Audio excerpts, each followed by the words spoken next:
অনেকে মনে করে যে একজনের হায়াত এটা তো বোধহয় ফিক্সড। হায়াতের যে ব্যাপারটা এটা নিয়ে আমাদের মনে অনেকের মধ্যে একটা মিসকনসেপশন আছে যে এই লোকের হায়াত 90 বছর, এর বোধহয় 100 বছর, এর বোধহয় 200 বছর। নো, হায়াতের ব্যাপার হচ্ছে ইউনিট। হায়াত আসে ইউনিট আকারে। কিরকম ইউনিট? যেমন ধরা যাক আমি এই বিল্ডিং এ বলে দিয়েছি যে 1000 ইউনিট ব্যবহার করতে পারবে।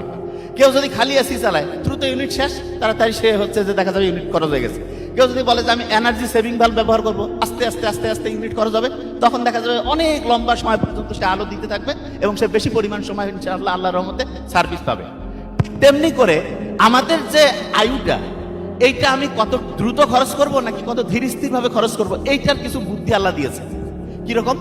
আমরা যদি অক্সিডেটিভ যে ফসফোরাইলেশন প্রতি মুহূর্তে যে বিক্রিয়া করে শক্তি উৎপন্ন করছে, সেই বিক্রিয়া হবে, শক্তি উৎপন্ন হবে, কিন্তু আমার যে ফ্রি রেডিক্যাল শরীরের মধ্যে যে আবর্জনা সেটা যদি কম তৈরি হয় তাহলে আমার শরীর বেশি দিন পর্যন্ত বাঁচবে।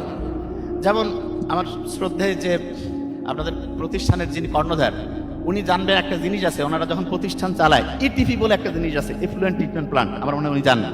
এটা কি?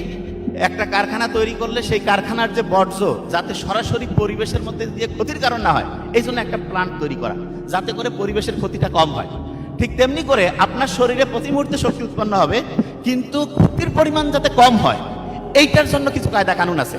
তার মধ্যে 1 নাম্বার কায়দা কানুন যদি বলি যেটা ভালো, ক্ষতির পরিমাণ কমাবে, সেটা হচ্ছে টক দই খাওয়া। টক দই, টক দই খাইলে কি হবে জানেন? আপনার শরীরে শক্তি উৎপন্ন হবে, কিন্তু ফ্রি রেডিক্যাল মানে যেই জিনিসটা বাড়লে পরে শরীর দ্রুত মৃত্যুর দিকে আগায় যায়, সেইটার পরিমাণ আস্তে আস্তে আস্তে আস্তে হবে, কিন্তু মরবেন আপনি নিশ্চিত। আল্লাহ যে বলছে যে প্রত্যেক প্রাণীকে মৃত্যুর স্বাদ গ্রহণ করতে হবে, এইটার ফর্মুলাটা হচ্ছে আমাদের শরীর প্রতি মুহূর্তে শক্তি উৎপন্ন করে না? শক্তি উৎপন্ন করলেই আপনার একটা হচ্ছে মৃত্যুর দিকে এগিয়ে যাইতেই হবে, কিন্তু কথা হলো যে কোন গতিতে আপনি যাইতে যাচ্ছেন। ওই একদম এনার্জি সেভিং বাল্বের মতো যদি যান আস্তে আস্তে আস্তে আস্তে, তাহলে লম্বা সময় আপনি বাঁচবেন।